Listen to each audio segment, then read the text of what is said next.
Welcome to Carmen's Lovely Reports.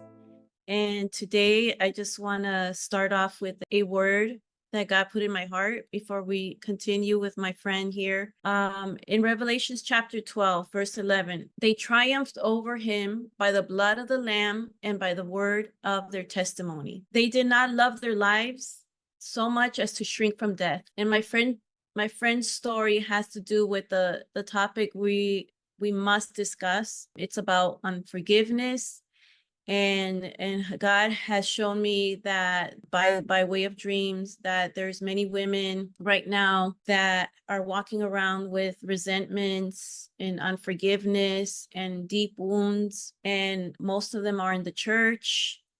A lot of them are leaders, and a lot of them are hiding behind a veil of religion. And as far as also in the world, as a matter of fact, the other day I went evangelizing. I'm just going to throw this one in, that I was able to reach out to a couple of a lady, a woman, a mom, and a daughter at Aldi's. And I was just talking to her and presenting the gospel of Jesus Christ. And her daughter ended up giving a testimony, but the mom rejected the prayer of salvation. And that night, God gave me the dream that I saw a group of women that I was ministering to them. And a lot of the women, I did a calling of forgiveness, that a lot of these women were having deep wounds and unforgiveness in their hearts. So that being said, I have this is why I have this urgency to talk about this topic. And today I have the privilege to have my dear friend Sunny, and she is my guest, and she has a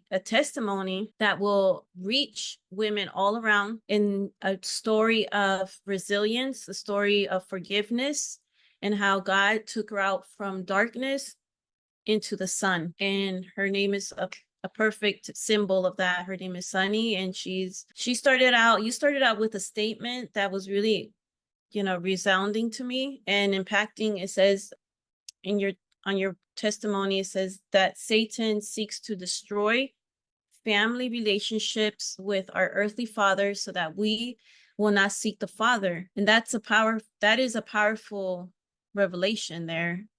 Can you just begin to explain how it all started at home behind closed doors, and how your father began the behavior? Well, I can first start with that statement. If you have a fractured or a non-existent relationship with your earthly father, and there's no connection, there's no compassion, no communication, no affection, no feeling of belonging, just things like that, no trust established. I mean, you can't imagine. I mean, well, it's harder to imagine, let's just say. It just takes you a little longer to realize that God is not like that. It just takes longer to develop a relationship with God. In my personal experience, it takes a little longer because it's hard for you to fathom what the Heavenly Father is like if you only experienced a certain thing with it. But yeah, just kind of going back to the beginning, I guess. My family was broken by the time I was 3. And prior to that, we did go to church. They were active members in the church. His family, his roots were, his family was not only active members, they actually funded the building of a church. And they were very well known and very prominent in the community, very well respected individuals, exterior, on the outside. But unfortunately, somewhere along the line, I mean, he started entertaining things that he shouldn't entertain. And there was certain magazines under the bed with very young individuals in them. And an addiction his entertainment turned into addiction turned into an obsession. And so he wanted my mother to have 12 children. You could kind of get an idea where that was going to go. Just to kind of give everybody an idea, by the time I was 4 years old, I was already groomed. And I knew what certain acts were that only adults should know from them. And I already knew it. You know what I mean? I knew what it was. And there was 3 of us there subject to this. It wasn't just me. He did get married later on, and then unfortunately her children were subject to it as well. But I won't go on about them. I'll just focus on, my experience. But so yeah, this behavior ended up, he just became so paranoid about found out that we just stopped going to church, and we started gradually, little by little, isolating us from the world, the church community. We weren't allowed to socialize or have friends or even talk to neighbors or anything, of course, because, we had to keep everything on the down low of what was going on. So you had to be isolated. Yes, we had to be isolated, and there wasn't very many outlets either. So it was really, the isolation was really hard because there wasn't an out. I mean, there wasn't friends, obviously, but there was not a phone. There's no TV. So for a while, it was very isolated, and we were just kind of stuck there, kind of at his mercy and will. And you mentioned that there was multiple types of abuse. I mean, there was the physical abuse. We would go into fits of rage over the littlest thing. And so there was the physical violence that was pretty much the norm. It could happen on a dime. And there was a lot of mental abuse. There was sexual abuse. I mean, I was forced to walk around the house naked, so it was very humiliating. I was very self-conscious. So my mom, she ended up pretty much having enough of that. She put up with as much as she could put up with, but he was very controlling with her and didn't want her to have friends either. And, pictures were evil, makeup and nail polish and dressing nice and looking nice, whatever. It was of the devil, right? And so he would allow her to put birds' nests on the wall. Things had to be all natural, it's crazy. But, so that just kind of gives you a little glimpse. Despite all that, you said the biggest thing that affected you through your childhood was loneliness. It was, the fear and the trauma was really bad, but the biggest thing that, affected me anyway, we're all different, but just being so lonely, you know what I mean? I had my siblings, but we were all terrified. There was no support group of peers my own age or anyone I could you know what I mean? So there wasn't anything like that going on. I would just, any time that I could, I would just sneak off to my room whenever he would allow me to, and just, that's pretty much was my time, just being alone. And so that led to your mom, Yes. right? And she kept trying to escape, and at first, she just was like, well, I'm taking them and I'm out of here, and he threatened her with a shotgun and told he would unalive her. And so she pretended to take us shopping one day, and instead she took us to my aunt's house and left, and she never came back. So there was no more buffer anymore. No more. There was only so much she could do to protect us, but at least there was somebody there, even somebody just to witness that we were alive, Which was your aunt, right? Is that where you said you ended up? Oh, later on, no, I ended up at my grandparents' house. I'm not sure which time you were referring to. Okay. So she pretended she was going shopping, and instead she went to my aunt's house and she dropped us off under the apple tree, and that just stuck in my memory. And she left, and she never came back. So I didn't find her until later in life, into adulthood. So that was it. She was gone. And that opened the door to abandonment.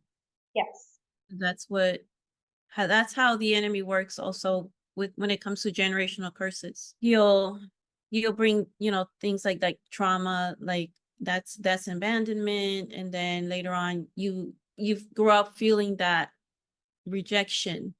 Yes. Okay, so years later, there was that incident.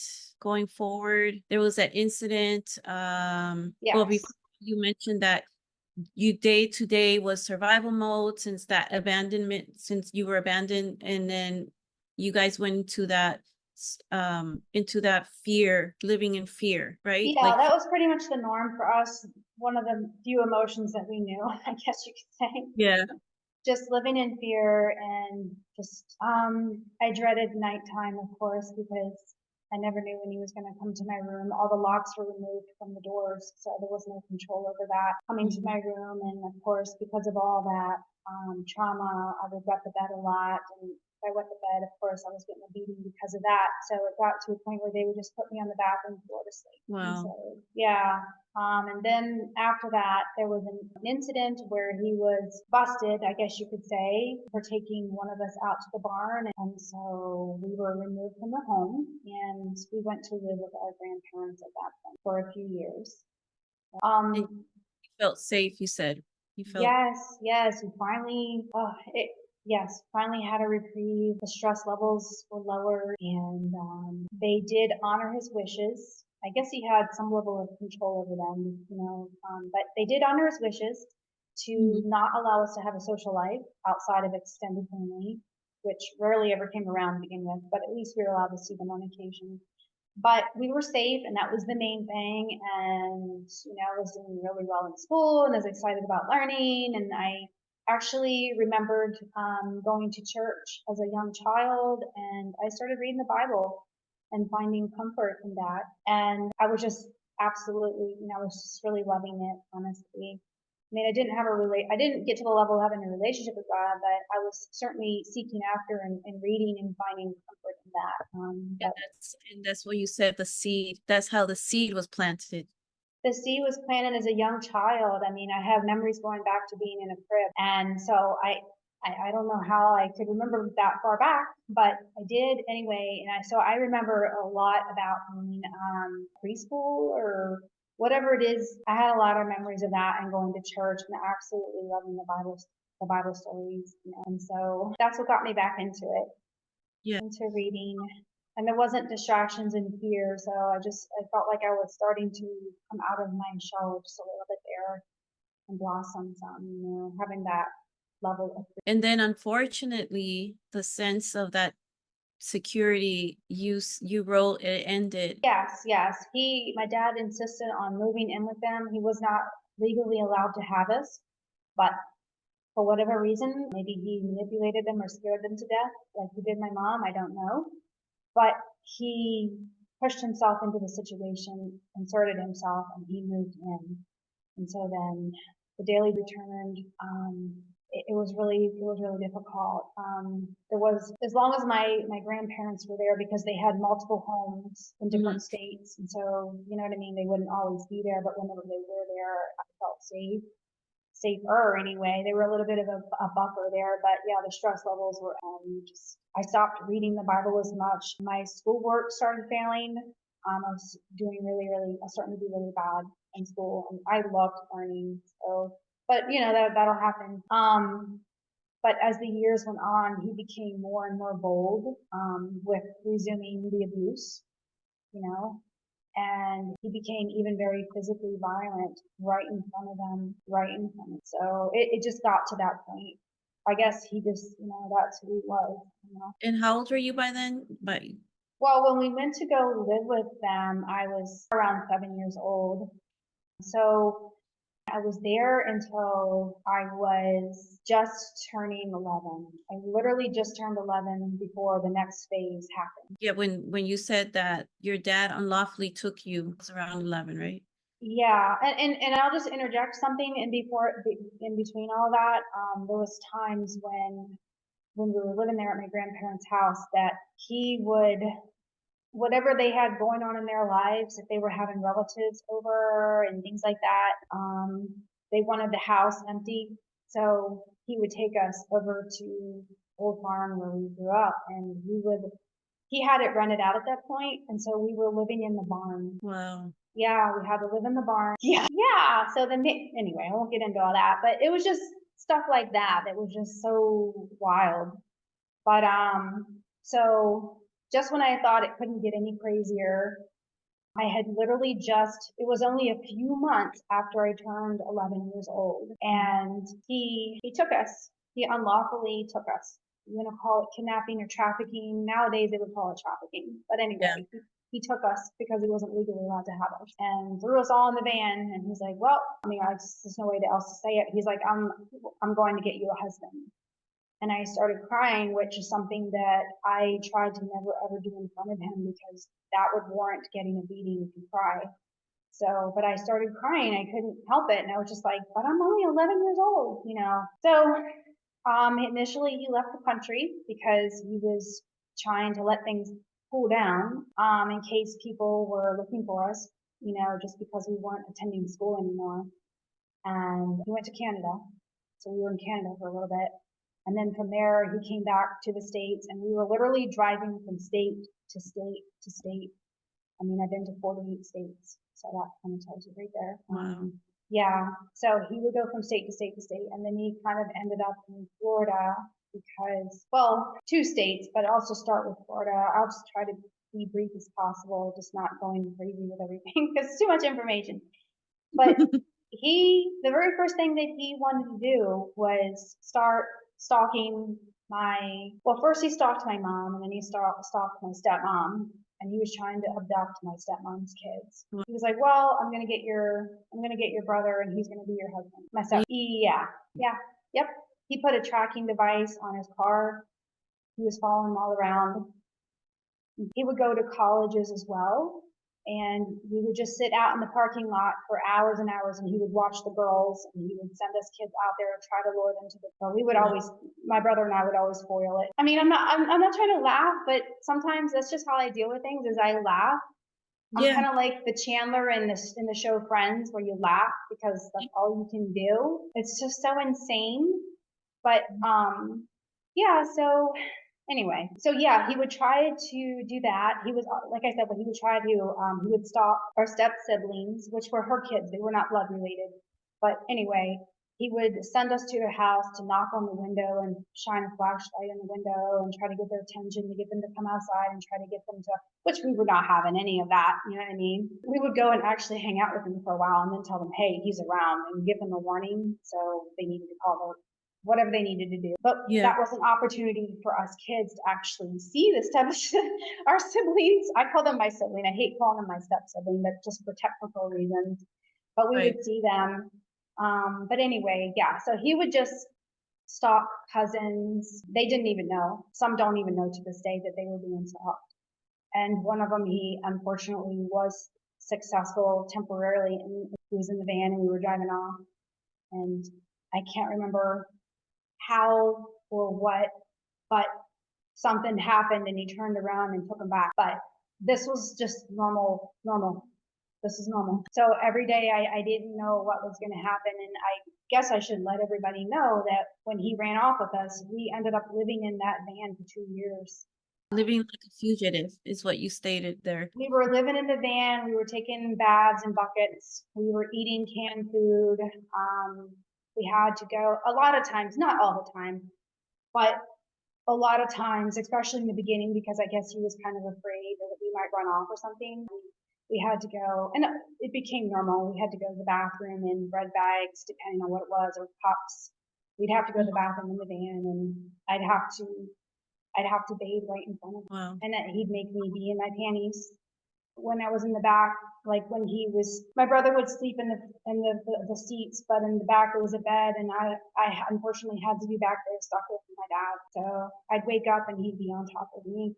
I still had my clothes on, like my panties or whatever, but it was just him trying to, gratify himself. And I would push him off, and he'd punch me in the stomach through it. Like I lost my breath. Like, I don't want to go into all of it, but that just kind of lets you know this stuff, what's going on. And I know that there's other people out there that have been through a whole lot worse than me.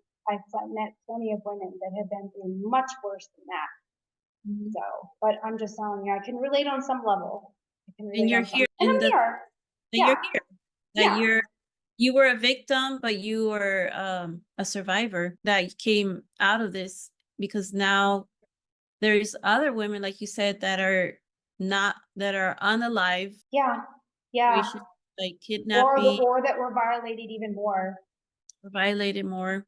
Yes. And oh my gosh, like I know personally people like that. And so, okay, so that went on for 2 years, just absolute madness, terrorizing these women, just not leaving my mother alone. Like he would literally drive up and she would be out jogging, doing her morning exercise, and he would roll right up beside her. Like she never knew when he was going to show up in her life to terrorize her. And so it was the same with my stepmom. who was only there for a couple of years, but my goodness, he terrorized her so much. And it was just all crazy. So finally, none of that worked out. So we end up going back to square one, which was moving back into the old farmhouse where it all started. You know what I mean? So we Oh, moved in there, huh? I said And all had to go back to that farmhouse and yes, relive. yes, yep. And for whatever reason, nobody in the family intervened. And yes, they were aware. I was gonna ask you. I said I was gonna ask you, why did no one in the family intervene? Um, Why didn't they want to I intervene? asked myself that for a long time, and I did talk to my one of my grandparents Hmm. about it later in life. And I mean, at first she was like, she's the one that approached me actually, and she was like, well, just make sure you don't ever talk about whatever happened growing up. So I learned she was aware of something, right? And then later, when I tried to talk to her and to let her know what happened, she told me that I was lying. But I was like, well, clearly you didn't want me to talk about it. And they knew what was going on because there was a whole court case going way, way back where there was a death of an infant due to a sex act. So there was actually, he That was actually, produced. that he actually did that, Oh, but wow. they covered for him somehow and he never went to prison over it. So Mm. I guess things were different back in the 70s. I don't know. They were very wealthy and well to do and maybe I don't know. I don't want to Did- assume things, but that part's a fact. Okay. So for her to pretend that she didn't know what was going on, Yeah. I seen the court case. Mhm. I seen the documentation. They So wanted that, to protect. It's like they were protecting their name, or they didn't want to. it sure seemed that way. Like I said, I just want to tell everybody, I just want to be careful about what I say. I know I've said a lot, but in the sense of it's all just factual because I have forgiven. I have forgiven these people and I did forgive them a long time ago. And that's why it's so hard for me. That's why I pushed off doing this testimony. I knew I had to do it for a good decade. I knew I had to do it, but I really wanted to push it off because I Mhm. didn't want to drudge up the past and I didn't want to seem like I hadn't forgiven them. And it's just really hard to talk about something factual. It's just so horrible. But anyway, I did pray for their salvation, all of them, and I did forgive them. So I just want to say that, interject that there. And I don't want to hurt anybody. They've already passed away, but I still don't want to hurt anybody else who's living still in the family. And I don't want to humiliate anyone, but I mean, so here we are. Okay, so we're back on the farm where it all started. Yes. I guess you asked all the questions you had asked. Okay, so the only thing that I had, literally the only thing that I had from my time at my grandparents' house was two things. Mhm. I had it was like a stuffed animal. It was an adorable doggy, a little adorable dog that doubled as a radio. There's a little zipper and a radio and a battery inside. I don't know. I don't know if they still make those, but anyway, so it doubled as a radio and it had a Bible. So that's all I had. And since we didn't have any other outlet, that just became really a treasured outlet of mine. And I stumbled on a Christian radio station and that was really uplifting for me. I think it was like Dr. James Dobson and a bunch of other Christian music, old school Christian music back then. So it was great. Whenever I could on the phone, and it was just crazy because I think you could see a change in me because I mean I would read the Bible in front of them, you know what I mean? But the music, I would just do that in my room. I don't remember if I was hiding it or not hiding it at this point because that was a long time ago. But yeah, he did see me read the Bible and he didn't like it. And he would sneer at me and tell me that I was turning into someone who was self-righteous. Yeah, he was not He happy didn't about it. like it. Huh?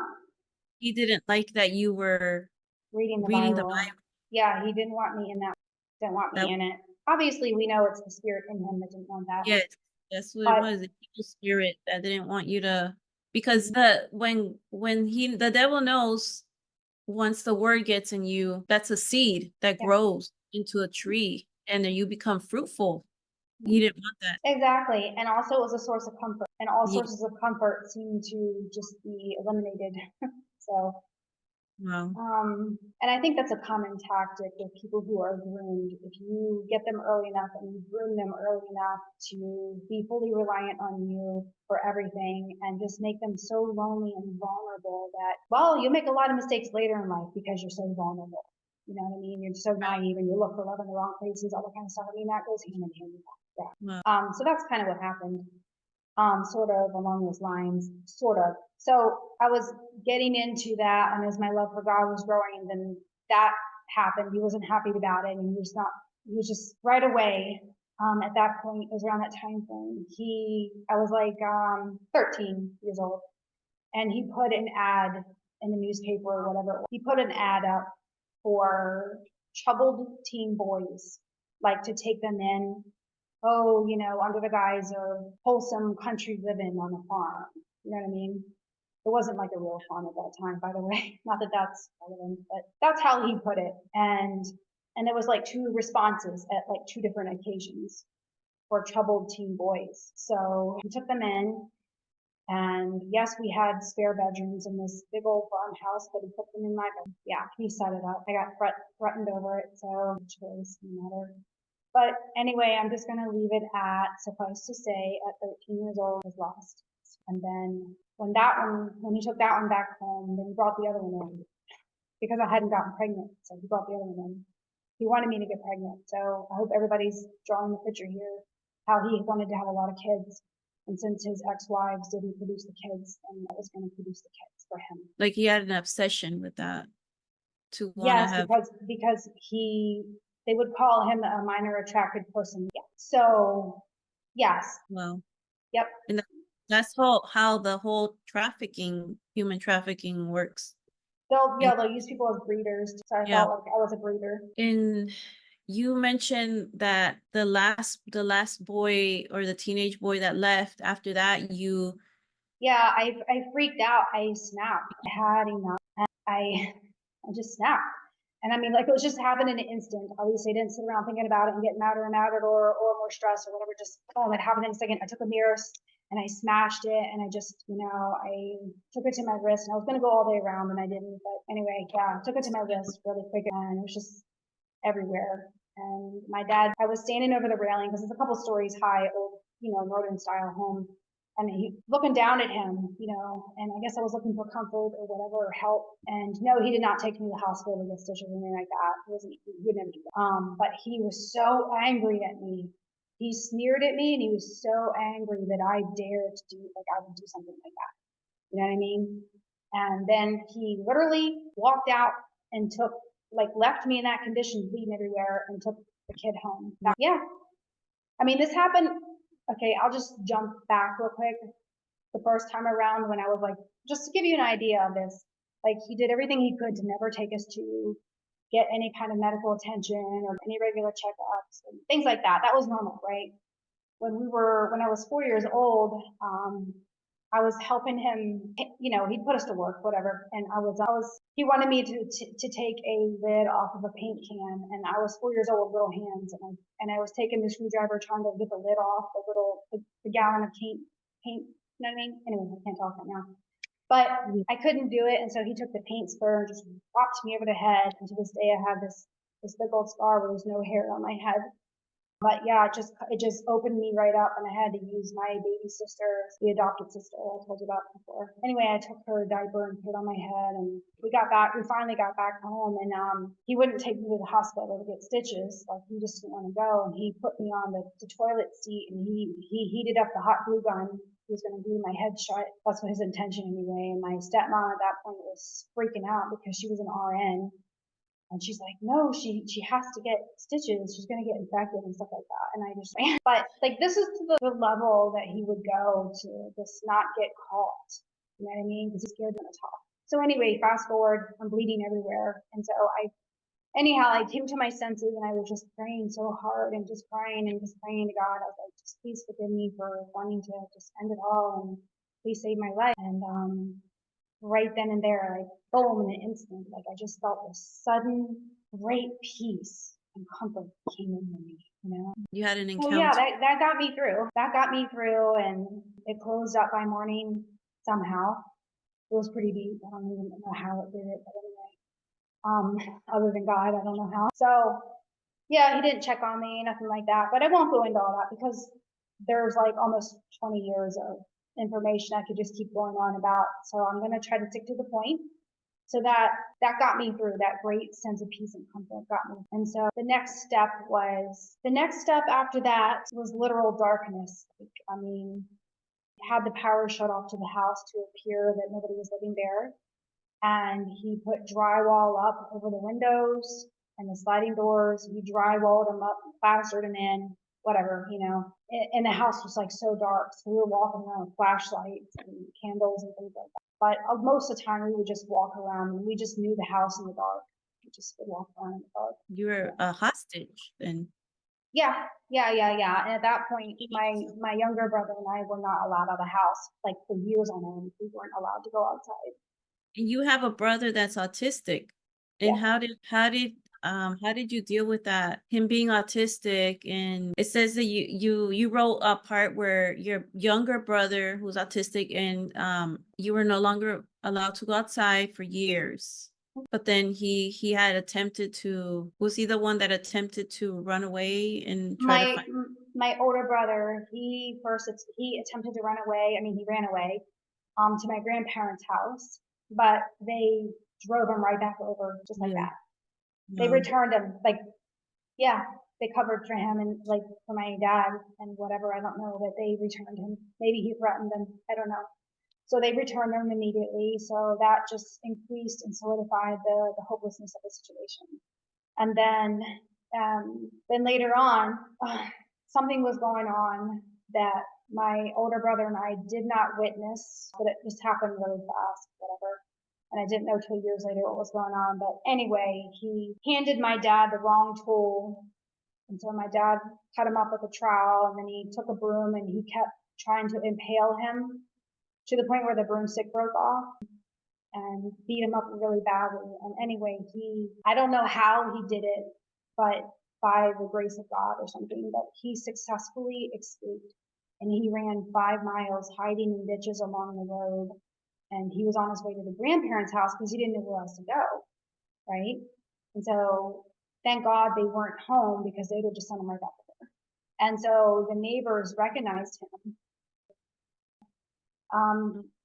That's all I can remember. Like, I was never allowed to have friends, and my older brother wasn't allowed to have friends. But I mean, I don't know. I mean, he was in the sandbox with her. So whatever happened there, so they recognized him and they took over the situation. They took charge of the situation and he wasn't returned. But anyway, we didn't know what happened. Meanwhile, we didn't know for years if he was dead or alive. We didn't know anything that happened, and Dad would not tell us. So he was wide-eyed, like his eyes were glazed over, and he was terrified. And so he had us help him build like a secret room in case the authorities were going to come and get him. So we didn't know if he'd carry out his earlier threats to kill us. We didn't know if he would carry that out or not. So anyway, so that was a little bit more insight, unfortunately, to that situation. But it just kept getting deeper and deeper. And that's how it is. You start out by looking at a magazine and you start entertaining things. You let stuff in through the eyes. You start entertaining it, and it goes to the next, and the next, and the next. And that's just how sin is. Sin is hungry. It's hungry. It has to have more. And then you have to cover up one lie with the next lie and do this and that and the other. And before you know it, you know what I mean? Right. So before you know it, you're cut off completely and not even allowed to see extended family. You're cut off from everybody, and here you are living in the literal darkness, spiritual darkness and literal darkness. So, all right. How did he treat your son? I'm sorry. How did he treat your brother who was autistic? Unfortunately, he didn't have a whole lot of patience with any of us, especially him. Yeah. And we were all being used, if you know what I mean. Mm-hmm. So that wasn't already bad enough. But yeah, no, he would get hit a lot. Let's just say that. And I would try to protect him. But like I said, we're all a year and a half apart. It was not like, Yeah, I can't imagine because I have a son who has autism, and it's difficult, people have to have patience. Yes. So it's so just. I did the best I could to shelter him. There were some points that I couldn't. It was not little. But I mean, I taught him how to read, and we would read the Bible together and things like that. I did the best I could with that type of stuff. But you taught him how to read the Bible, right? You said? Yeah, he didn't know how to read at all before then. I just had to take it really, really slow with him. And before you know it, he had the majority of the Bible memorized. I can just bring up a verse, and he'll be like, oh, yeah, that's found in such and such. And he'll just complete the sentence better than Awesome me. I can't do any of that. I can barely remember what I ate yesterday, let alone. memory. You planted the seed in him. You were a mom to him. It was, yes, and it was something to do as well. Mm. We were just there for each other as much as we could be. Yeah, there's not a whole lot to say about that. It was just daily survival mode. But unfortunately, at a certain point, like I said, I don't remember after the guys left. I don't remember reading a whole lot. Broken. I was pretty broken. And then, so yeah, let me get into that real quickly. Yes. So when none of his attempts or his intentions actually materialized, unfortunately on my sweet 16th birthday, that should be my sweet 16th birthday, approached me and he proposed that we get married and said a lot of disgusting things that I won't repeat. And I was just like, but you're my father. That just came out, Normally I wouldn't dare to say anything to him. I'd try not to speak to him, especially in that tone. But anyway, and I mean, the only thing that I can say is that I just feel like maybe the fear of God came upon him because, he got up and left. And that's not normally. So I don't know if it was the fear of God that came over him or not, but I was scared. Honestly, I was scared from that. Something that unfortunately other women are not scared. Right. So I don't know how to convey that, honestly. God intervened that. Yeah, that's how I feel. I don't know. Anyway, I got to move on from that. That's a little hard, because, yeah, anyway, I got to move on from that. So, Okay. anyway, yeah, that's a little, anyhow. So at that point, I was just like, I don't know how it could get any worse, right? So, okay, yeah. So the next point of that was, oh yeah. So from year to year, I would ask him about like once or twice a year, I would ask him and just whenever I caught him in a good mood and just feel out the situation, I would ask him when I would be allowed to go outside, I guess in sunlight, and he would be like, always like, oh, when you're 18, when you're 18. And so I was like, okay. The years would just blend together. So I don't know, I lost track after a while. But anyhow, 6 months after my 18th birthday, I asked him again. And it was a rare situation where my grandparents actually came over to the farm with a box of fruits and vegetables. It was a very rare occasion. They came and I was like, wow, I actually get to see them because I hadn't seen them in years. And so I asked him if I could go with them on a 2 week stay to their winter home and I could just stay with them for 2 weeks. And I don't know, I would never dare ask him such a thing before, but I went for it because after all, he said I could go outside when I was 18. Here I'm 18 and a half. And just without even thinking, his knee-jerk reaction, which is what I expected, is his fist just went back to just pound me in the face. Just for some reason, I was just like, I didn't think about it, just came out of my mouth. And I was just like, what? Are you going to hit me again? Like, it just came out. Like the inner fire, I guess, that was hiding in there came out. The rage, And the rage that you felt probably surfaced. it wasn't rage at that point. I don't know. I just went into defense mode and it just, the inner lioness that I didn't know I had in me came out. I don't know. So it just came out. He just was so shocked, and his fist was in midair and he frozen.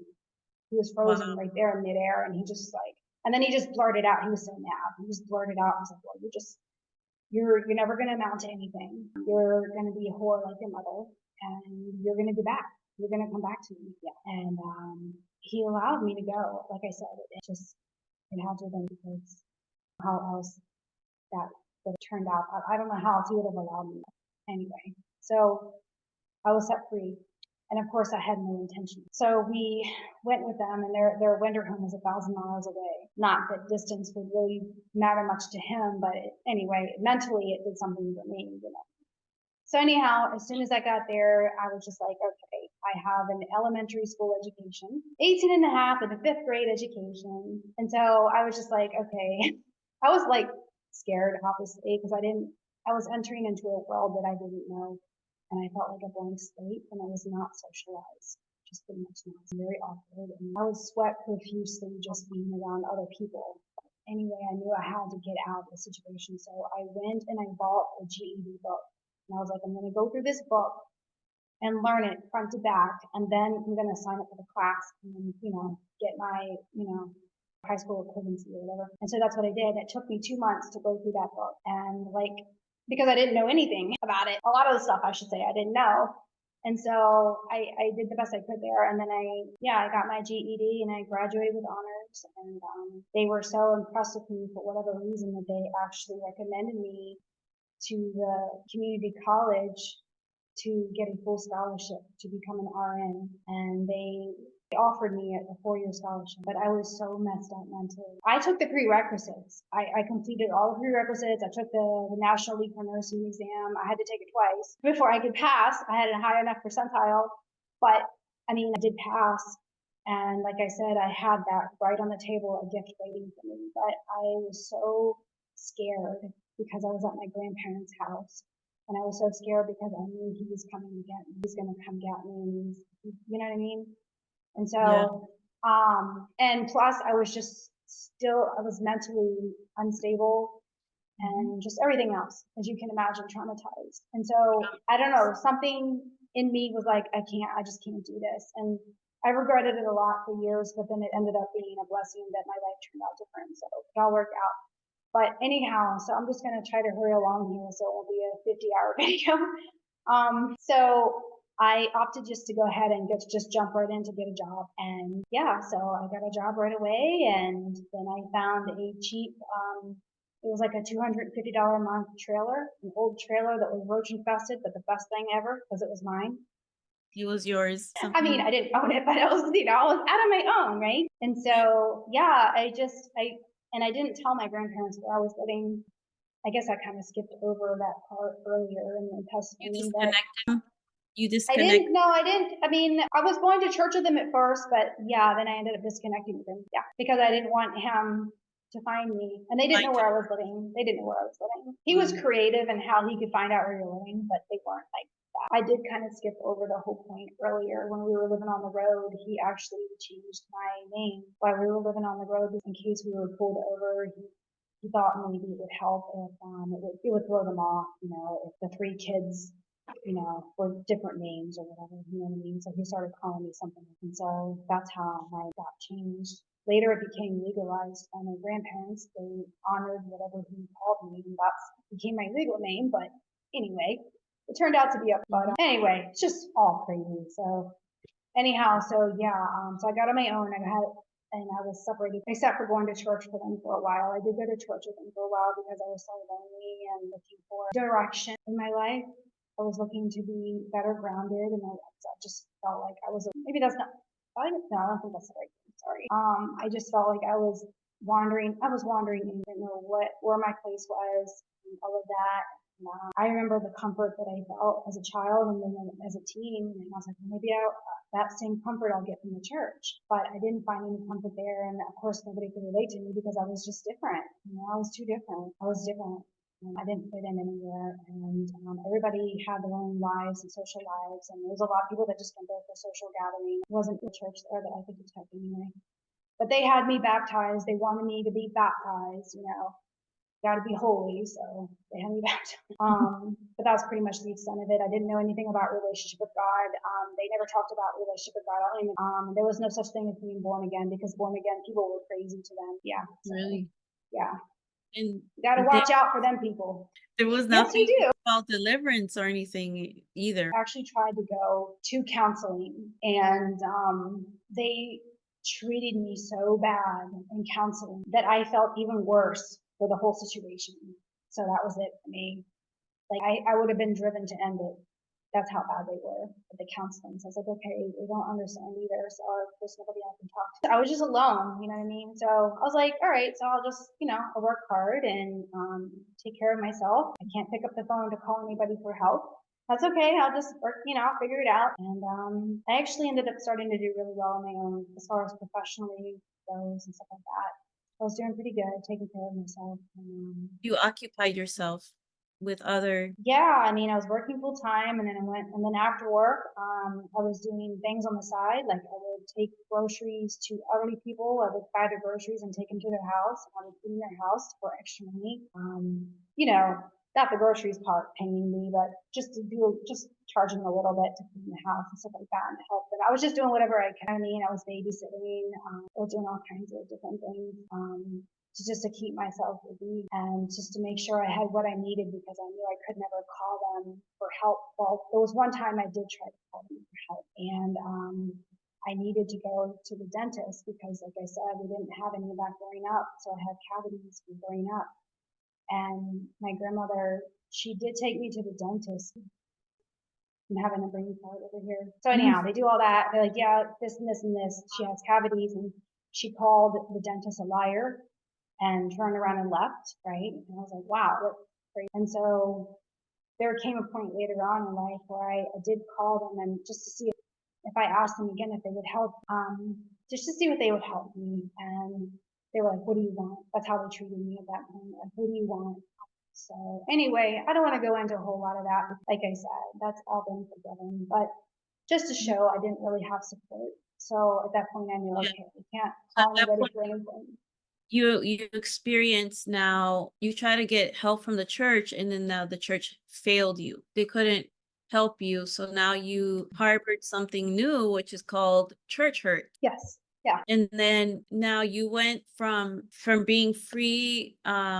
You said you created a life for yourself as quickly as you could, and then there came a time where you, like you said, you found no comfort in the church. Mhm.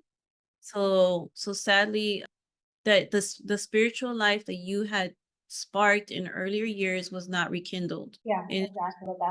That stage in my life. you started So, feeling and lost. yeah, I mean, I was hurt, lost, naive, learning, I had to learn everything the hard way. Did I go to church on occasion? Yes, because I was trying to get myself out of my shell, and it just turned Mhm. out to be like a social thing. And I almost wish I didn't because that's where I met somebody I shouldn't have met later in life. But anyway, I'll kind of back up a little bit. I prematurely, at the age of 20, I literally had just gotten out at 18 and a half. And here I am at 20 years old and I got married. Yeah. Wow. Yeah. So I got married, but of course, that was doomed to fail, and it only lasted 2 years.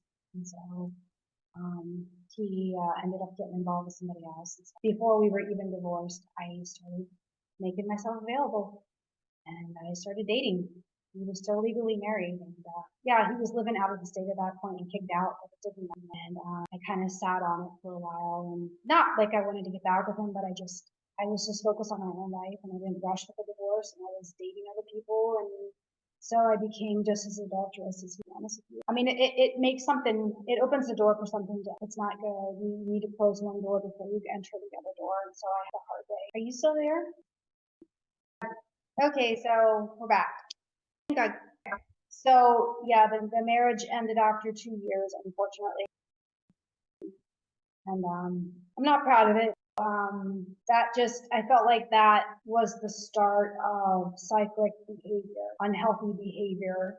You know what I mean? Yeah. And I felt like there was an entry, It caused or a at least chain on reaction. some level. It caused a chain reaction. I think so. Or Yeah, it didn't get really bad until years later, but yeah, it was definitely the wrong path. So yeah, there you go. So I think we are at the next part. The next segment was, oh yeah. So it was after a couple of years of being like established at my job and doing good in my own life, and I finally had a really nice apartment all by myself. I didn't need anything that. I was completely self-sufficient and doing really good as far as that goes. Well, I'm at work and I'm walking out to my car, and I'm like, man, that guy looks so familiar. It was this old antique truck, and this man in there. I was like, that looks like my dad, just like an older version of him, right? Like I don't know, he must have really aged, accelerated or something. But anyway, I was like, oh, it looks like my dad, and then it hit me like that is my dad. He was stalking me at my work. oh, he found you. I told you he's very resourceful. With finding people way back then, he would go and look at. I mean, it was weird. He would go look at public records. I don't know.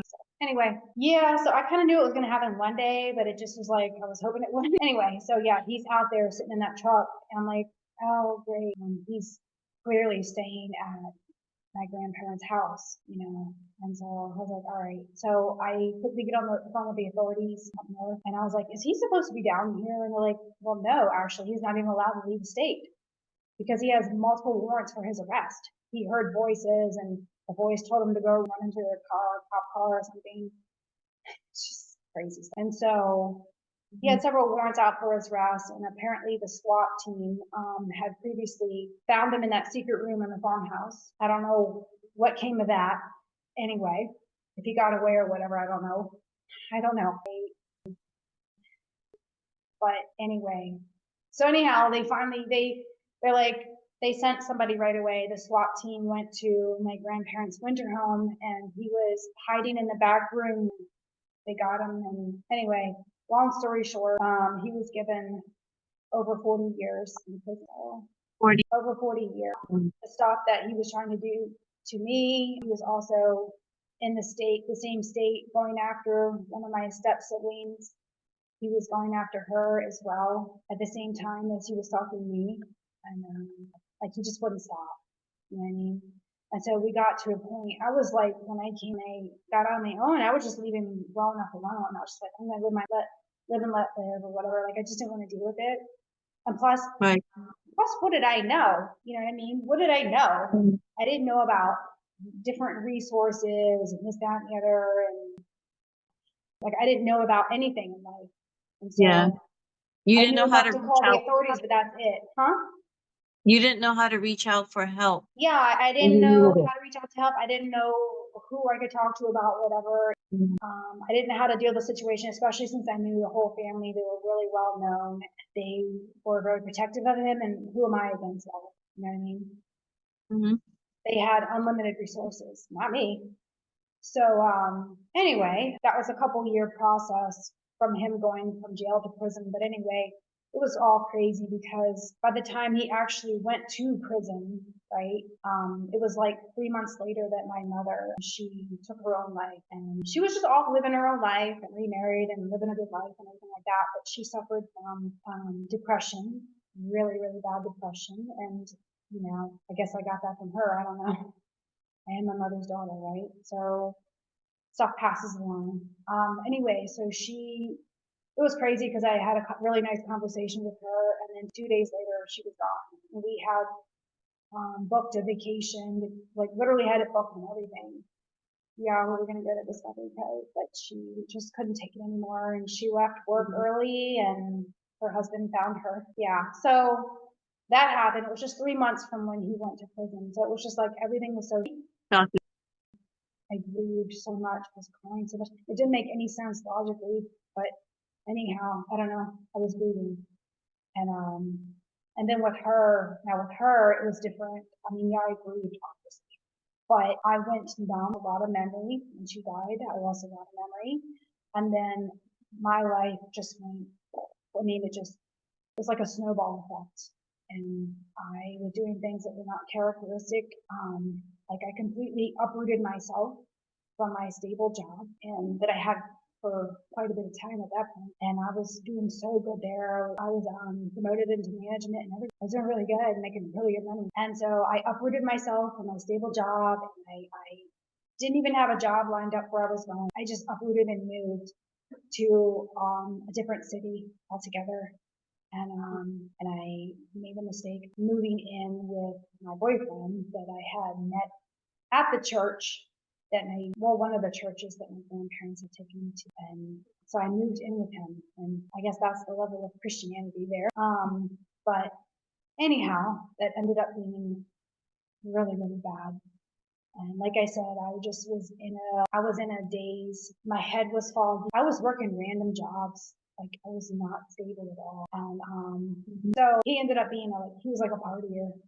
So he would go to church and be one person. Like when I got into the relationship, I didn't know he was like. And so that's how initially was. Obviously, I knew we shouldn't be living together, but I mean, like I said, I wasn't like a reborn Christian or anything like that. So I guess I was just doing whatever. But I thought he came from a really strong Christian family, and I thought he was, different. But he was going to parties, and it was either I was being left at home by myself and he was going to go, or I was going to go with him. So I started going to parties with him, and before you know it, he was taking me to strip clubs with all his friends, and all of us were going, strip clubs. And then before you know it, he was like, "Here, try this, try some ecstasy, here's some pot, And so before you know it, I was trying stuff that I should have never tried. Just stuff you shouldn't do because it's like a gateway. Even if you don't become addicted, you still invited something in. You know what I mean? You still invite something Yes. in. And so, yeah, and before you know it, it was like, I don't know, I'm just going to say, it was like a drugged up episode, and I still remember. And several months went by. I can't remember if it was 2 or 3 months. I literally cannot remember because it was all in that time, which was back in the year 2000, by the way. I should have said that. October of 2000, that's when my mom. So anyhow, it was all within that time frame, within a few months. So here I am, several months pregnant, and he's hiding it from his family. And he's like, you have to get this taken care of. So he said it would be the worst thing that ever happened to him. He's like, having a baby would be the worst thing that ever happened. I was like, wow. And I objected. I went back and forth for a while on that, and I did object to that, but I didn't object enough. And so he drove me to the clinic, and he sat there and waited while it was done. He was like, stand right here until it's done. And he made me pay for it too, by the way. So He made you do the procedure. He took you to the. Certainly pushed me in that direction. And like I said, where there's a will, there's a way. And yes, I'm not doing that. And I could have just, you know what I mean? Yeah. I could have stood my ground. So I take full responsibility for that. It's totally my fault. Mhm. But, so anyhow, so that happened. And, it was one of the loneliest, and emptiest relationships I ever had. It got really bad to the point where he would go, well, he was just seeing other people. So anyhow, I ended that nonsense and moved on with my life. But it was really hard. It was hard. It was so strange when I was in the clinic because they took me into the room where it was going to happen, and the table was in the center of the room. What is it doing in the center of the room? It was like an altar, and I was on there, and all of a sudden, now I felt dead at this point, right? I felt like just whatever, at this point. And I was still pretty much in a daze with everything with my mom. So I wasn't feeling a whole lot except like, okay, whatever at this point. But all of a sudden, out of nowhere, I start shaking uncontrollably and crying. And my teeth were chattering like crazy. Like, it was insane. And I'm like, what just came over me? It's like one of those things where, well, yeah, like, did something just enter me? Like, it just didn't seem normal. Like, I was literally thinking, like, what just happened? And why am I crying and shaking so bad? And they quickly injected me with something, and I was out. Like, they were just like, oh no, we're making sure this happens. I don't know, whatever. But I don't want to conclude there, draw conclusions there. But anyway, they quickly put me out, and that happened. But anyway, I look back, and now I can see that I grew to that by doing that. So, anyway, so yeah, my life was spiraling downward, making wrong decision after another, living in the world, honestly, because something in me just knew that I wasn't living right, even though I wasn't a Christian, I wasn't living right. So moving on.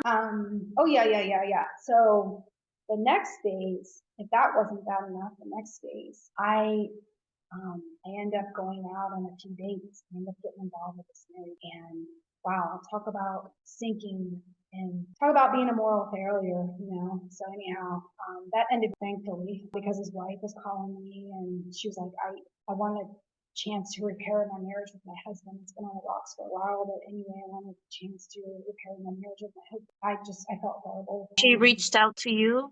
He did. He felt guilty, and so he talked to her. And so she was calling me at my job.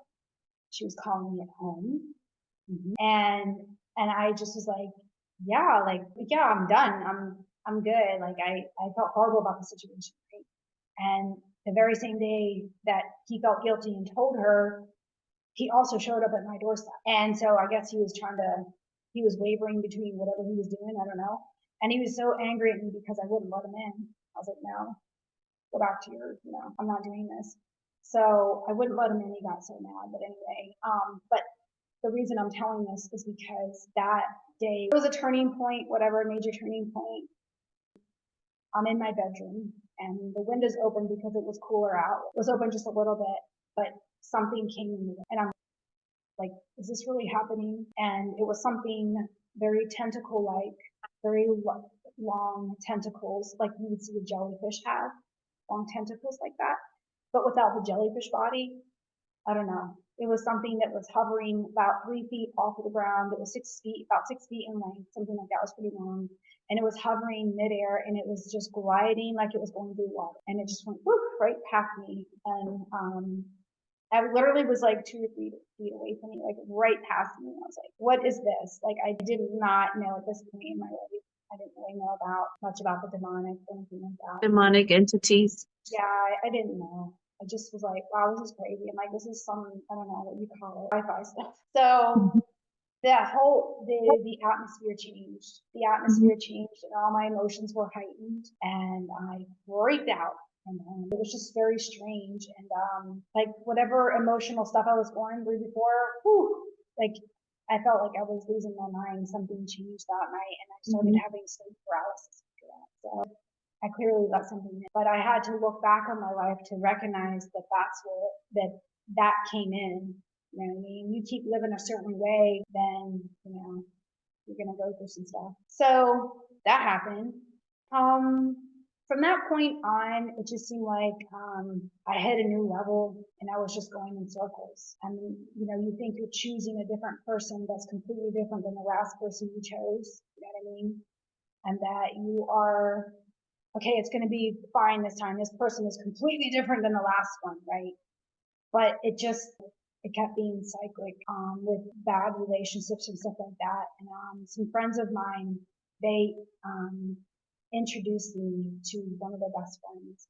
They linked us up and it progressed to the point where he put the moves on me. And I was like, okay, you know, I liked the guy, whatever, but he did not tell me until after the fact that he was married. And yes, they were separated and she had moved on with her life and all that. It was kind of like the situation reversed that in my marriage, you know, back when I was 20 or whatever.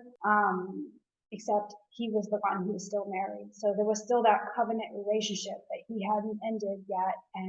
But he didn't tell me till after he had put the moves on me. I'm not in this, like, this is not happening. And so I thought about it and I was like, well, you know, she's already with somebody else and she's getting married and she's already moved on and it's been 2 years that they've been separated legally and stuff like that. Legally separated but not divorced. So I thought about it. I was like, well, let me just go talk to him. So I go to talk to him and literally out of nowhere, I start, like, I'm just talking to you like right now. And all of a sudden it's like I'm a different person. Right. And I was crying uncontrollably, like out of nowhere. It was like something came in me and was crying through me, like the Holy Spirit leading or something. I didn't know that till after the fact, but so I was grieving the Holy Spirit and he was trying to lead me away from that person. You know what I mean? He didn't want me going in that direction. And so I did have enough sense to walk away from that situation, even though I didn't completely recognize what that was. I did walk away from that situation. But anyhow, I look back on my life and I'm seeing little areas, you know, points in my life where the Holy Spirit was trying to guide me. And then that happened again. I ran into my ex that had gotten me pregnant and we bumped into one another. I was out at the house or whatever. And we bumped into one another and he was talking to me and trying to get fresh with me and all this stuff. The same thing happened. I'm just sitting here talking, right? And all of a sudden, It just took over. It took over. And he's like, okay, he's probably thinking this girl's nuts. I was thinking I was nuts. And so, like I said, it took me a while for me to look back on the situation, but it worked somehow because I was just like, I told him, I was like, I'm not going back down this road again with you, you know, but it's just interesting, you know, more and more, it was like the Holy Spirit was showing up like, no, not this direction. You know what I mean? He was trying to guide you. Yes, yeah. So what's the next question? So at this point, I was just so frustrated because no matter what I was doing, nothing was working for me and I just really had it. And it got to the point where it was interfering with my work because I would have bouts of bad depression you know what I mean? And sleep paralysis and just not being happy and just like, what is going on? I can't, what am I doing wrong? And I mean, it was even affecting my school. I went back to college, to get, finally get an education and a career that you met me in. But it was affecting me to the point where I would drop classes, which is stupid because I was just becoming very unstable, like it was bad. It's not who you see sitting, not the person you know.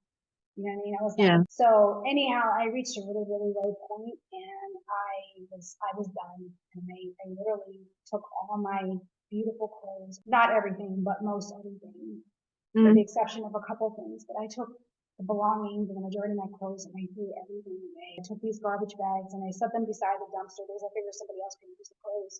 They're beautiful. Anyway, yeah, I was planning to end everything. It was a dark time. And so I don't know. I just started praying and I was desperately reaching out to God and I was just like, basically, you need to help me. Nothing I'm doing is working. My way, no matter what I do, like nothing is working. Nothing I'm doing my way is working. I'm willing to do things your way. And I was just like, you choose for me. I was just like, I had enough. I can't deal with this anymore. And so that great sense of peace that I felt back on the farm, that great sense of peace, this calmness and peace and comfort that came over me instantly when I cried out to him. So from there, that was like a positive turning. So yeah. The sequence I noticed is you were trying to fill up your empty spaces, with the relationships. emptiness with relationships. Yes. Because I didn't And really. then you started spiraling because it was just causing a bad effect every time, just the worst effect. Sin is progressive, and then your conscience starts to get seared. You know what I mean? You start searing your conscience. You let stuff in. That's, I don't know. You don't realize that you let that in. Anyway, it's just one thing after another. So much trauma built on not a good foundation. Let's just say that. And my own actions were horrendous. Yeah, so that was.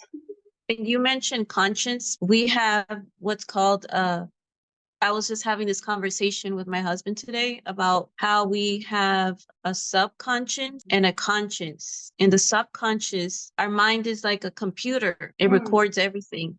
Yes. And then before you know it, that's how in the subconscious, it's just something that automatically starts to take control without you have no control because it's all in your subconscious. It's controlling you. And that's actually, when I look back, that's what it feels like. It's just manipulating and controlling. I mean, it was not, I would say, okay, I'll take that back. It wasn't like it was controlling me, but it was pushing me in the direction. And I was not grounded. Yeah. So, you were acting out the memories. Huh? You were reacting from the memories that still was engraved without you. The insomnia at night, the constant replay. And it's like, you're like, where is that button to shut that off, right? I was just so sick of it and over all of that. So my life was going in a better direction, but of course I still had depression and I still had, like, it would be bad. I would be putting the blackout curtains up and I could just stay in there for days and days and days. And of course, everything was on constant replay. And now I think maybe they were just replaying that in my head for me. I don't know how that works, but yeah, the spirit of that was the stronghold. I had a lot of strongholds. There's a lot of strongholds there, unfortunately. And I'm not trying to laugh about it. Yeah. And the Holy Spirit was still there trying to guide you, even though, but when there's a stronghold, it just pulls you right back. Like you'll try to go a couple steps forward, end up going seven, step backs. Yeah. Well, it really was a good positive turning point when I was like, okay, that's it. You choose one, you take over. You surrendered that to a certain point, not fully, of course, but there's been small phases in my walk to get where I'm. Okay, so God has been so patient with me. God has been so patient with me and the Holy Spirit. And it's been one step at a time with me. And He's just patiently waiting for me to let go of that room and let go of that room. You know what I mean? It's like, oh, you can have this room, but you can't have all those rooms over there. So it's very loving and patient. That's just the God that we serve. He's not a Mhm. God that's up there angry and just waiting to slam the hammer on you. It's not like that at all. No. He's been so incredibly patient and so loving and loved me and all that nonsense that I was doing. He Wow. didn't cast me away. Didn't cast me away. Loved me more than ever. Gently led me in the right direction. And yeah. So okay, yeah. So my life changed, right? And Yeah. fast forward, God ended up opening the doors. He opened the doors, and I met my husband, and there was something really different about him, very different. So And you ended up going back to the church? now decades, and nope. Decades, I was decades, and like, then I'm done with that mess. But still, I was drawn to him because drawn to him, even I never though seen, okay, I never seen God in right at that point, up to that point. I never seen up to him. I'd never really seen God in anybody. And so I did in him. I saw that he's so different. He, asked me if it was okay if we just do an old fashioned type courtship and just wait till we're married. So there wasn't any of the distractions that I was really accustomed to. And so we truly got to know one another over the course of one another. It was great. But yeah, there was something different about him. Even though I wasn't fully submitted to God, or something. So everything was going really good there. I just was like, okay, this is who I am. I fully embraced it, and I was so relieved, and I felt so safe with that, that he would value me that much and want to start the relationship on being blessed. And that's what he said. So I was like, wow, that's amazing. So yeah. So the next thing we're going to flow into, I guess, is years go by, of course. But eventually my identity as like being a Christian, like looking back, I know I wasn't Christian, right? But I was like, I would consider myself Christian, but I didn't know what that was. Like if you're born into a family who goes to church, you're a Christian. That's what I thought a Christian was. You know what I mean? Just because you're yeah, born into it, then that's what and it was just lip service. If I ever said anything good about God, up to a certain point in my life, obviously, then, obviously, but up to a certain point in my life, I just gave God lip service. But I thought I was a Christian. But anyhow, so eventually in 2012, that came into question. I had a really low point in my life, and I was just absolutely fed up with the insomnia. I was just so tired, and it just interferes with your life. Any little thing, because I'm like hyper aware of my surroundings, even in my sleep.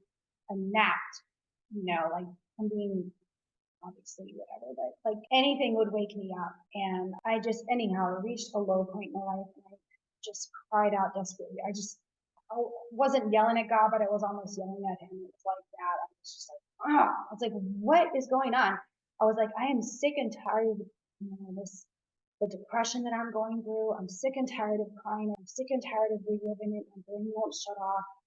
I can't sleep. I was just like, what am I doing wrong? And remember, I had been baptized back when I was a teen. I accepted him as my savior. Whatever. I don't know. I didn't know what I was doing. I thought I was a Christian back then. So I was like, you say in your book, that's what I told him. I was like, you say in your word that when we accept you as our savior, that you take our burdens, and, your burdens are light, and we have peace. And I'm like, why don't I have peace then? I was like, almost like, no. And I was like, what am I doing wrong? And I was like, show me. I was like, tell me what I'm doing wrong.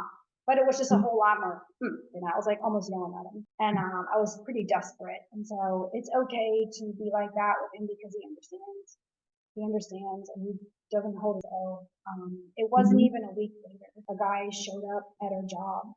Well, going way back, he had come to the shop, and we had fixed, whatever, computer or whatever, but he didn't know me, like know me, you know what I mean, like the history at that point. He didn't know anything about that. He was just a customer. But anyhow, so he shows up, and he's like, yeah, God sent me here. Like he gave me a message to deliver. And I was just like in shock. I mean, yeah, I know I prayed about it, but you don't really expect somebody to show up. What's going on? And he's like, it's time. And then he went, okay, what does that mean? It's time to close doors. Because again, I don't know, didn't know a whole lot about that kind of stuff, right? So I pondered on that for a minute, and a minute being a week, because he showed up about a week later, and he's like, well, I don't want to know your business. I don't want to be in your business. He's like, but I am obligated to deliver the full message to you. God sent me here for. He says, but we have to pray so the rest of the message comes through. And at that point, it was the end of the day, and everybody had left work. And, I hadn't, obviously, we were getting ready to leave at that point, but anyhow, so it was just my husband and I and that guy, his name is Chris. So we stood all three together and he started praying, and before you know it, he was praying in tongues, which is the first time I'd seen anybody pray in tongues in person. Never seen that before. And so he was going back and forth between tongues and English. And then as he was praying, the message was coming. And the very first thing was, I know how lonely I know that you go. And by that time, so I was just bawling. I was just like, it was just, I don't know, it was just wow, amazing. And so he started telling me my life, and as if that wasn't enough, right? So he started telling me my life, and even mentions a near-death car accident that he said I was actually supposed to die, but that, yeah, wow. He said I was supposed to die, but that he saved my life, something to that effect. But anyhow, yeah, he was telling me all this stuff, and there was some prophecy over my life. And he told me that he had been trying to get my attention for some time, but me being a rebellious, stubborn, that I was very, oh my goodness, I was very hard-headed, and you're not telling me nothing I'm gonna do. Like I said, the person you know now is not, you wouldn't know that person if you know. So anyway, he's like, yeah, I've been trying to get through to you for, like, get your attention for a while. And I've been trying to draw you under myself because your family was no good for you. So apparently he was trying to draw me to himself for a very long time. I just wish I had continued that relationship as a child, because I know he was trying to. But anyway, so that's what he told me. He's like, your family was no good for you. And what else did he tell me? There was one thing he did command me to do. He said, you go home tonight and you forgive those who hurt. And I wasn't thinking, it just out of my mouth. And I was like, but I don't know how. Like, I'm crying, right? And I was like, but I don't know how. It just came out. Like, I'm talking to God like that. I don't know how to forgive them, because I thought I had forgiven them a couple of different times, but not, you know what I mean? So anyhow, he told me that, God told me that my heart was right, that I had the right heart in the situation, and that he was removing the spirit of unforgiveness that causes unrest. It causes torment. It causes a mind that goes in circles and won't stop. It just keeps hitting the replay button. You know what I mean? Because yes, the spirit of unforgiveness is a very heavy one. It's a very heavy one. Yeah, it tries to end it. So anyway, that was very clear. So he told me some other things, prophecy that was going to happen and things like that. I don't think I'm going to go into all that, but I will say that I went home that night, and that was the first night ever that I slept like a baby. Wow. No insomnia. That's awesome. No insomnia, and that debilitating depression that I had was gone. Oh. Yeah, it was all gone. So he was gracious enough, even though I hadn't even gone home and forgiven them at that point in time. He was like, I'm removing it. So I go home. Yes, I went home and I actually prayed. I forgave him, and I actually prayed for them, not to forgive them. And not to. You prayed for them? Yes, I prayed for everybody who hurt me, and I went home and I did what he said, because he wasn't an option to do next week. He said, you go home. And so, that's what I did. And I prayed for them. I prayed for their salvation, and I prayed for God to forgive them and not hold it against them. So anyhow, yeah, so that was amazing. As amazing as that was, and as mind-blowing as that was, I still didn't fully submit, or I don't even like to use that word. I know that that's the reality of it, but to somebody who's rebellious and wants to always be in control, that's what I wanted. Ever since I was free, I had to have control. You know what I mean? Because I was never allowed to have control before. So I always had to be in control of everything. Does that make sense? Yeah. Yeah, you're had control before my dad, but now so I wanted control, and so it translated in that way with the Heavenly Father as well. I still wanted to have that control of, okay, I gave you another room, but I don't want you to have that room over there. You know what I mean? So I still didn't. Go ahead. I was looking at the book that you read, Deliverance, the Children's Bread, and it talks about how that when you don't have the control, like when you want to have control, it's because you still need deliverance in those areas. Like you said, you had rooms that you were not letting God touch those rooms. I wasn't letting, I'm sorry, touch those rooms, and I didn't, Yeah. even though that was amazing what happened, I still didn't, I didn't, even though I was married to somebody that was godly and who actually had a relationship with God, you know what I mean? I didn't. And so I didn't have that relationship or trust or any of that. I still didn't have that full trust in him. And I was scared of giving him control. I don't like the unknown. I lived my whole life in the unknown, and I like to be in control. So, yeah, that's pretty much the truth of the matter. It was hard. Huh? It was hard to not, because you didn't want to feel that vulnerability again. Yes. Right. Yes. Exactly. Exactly. Like, what's he gonna? Well, like I said, it is a trust issue. I didn't have a relationship with him. Yeah, I would pray and stuff like that, but I still didn't have I wasn't doing daily prayers, and I wasn't doing Bible study. Like, this year is the first year that I'm really getting back into the Bible in many, many years. Like, it's all, Wow. yeah, there's stuff in there that I'm like, oh, I didn't know that was in there. Like, Mhm. wow, okay. So, all right. So I hadn't fully submitted. Giving up control, like I said, it just terrified me. It really terrified me. And like I said, it's been a long process of realizing that I have a father that I can trust and that loves me. I've just been such a thick-headed person. Such a thick-headed person. He's been so patient with me. And I no matter who you think God is, he's unlike anyone you've ever met. Amen. He just loves us. There's no way to describe how much he loves us. And he's such a good father. And I told myself I wasn't going to cry, so let's not go down that road. But He loves us so unconditionally. Yeah, you hear it, but and it didn't resonate with me for. I don't know if that's the right word. It took a while to pierce through my shell.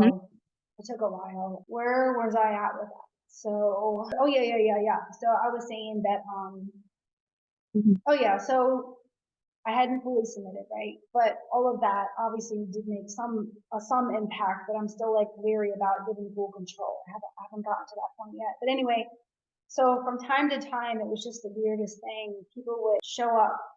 They would just walk into my job, and they would start talking to me and ask me if they could pray over me. Yeah, like literally just walk in and ask to pray for me. And it was like, that's kind of weird.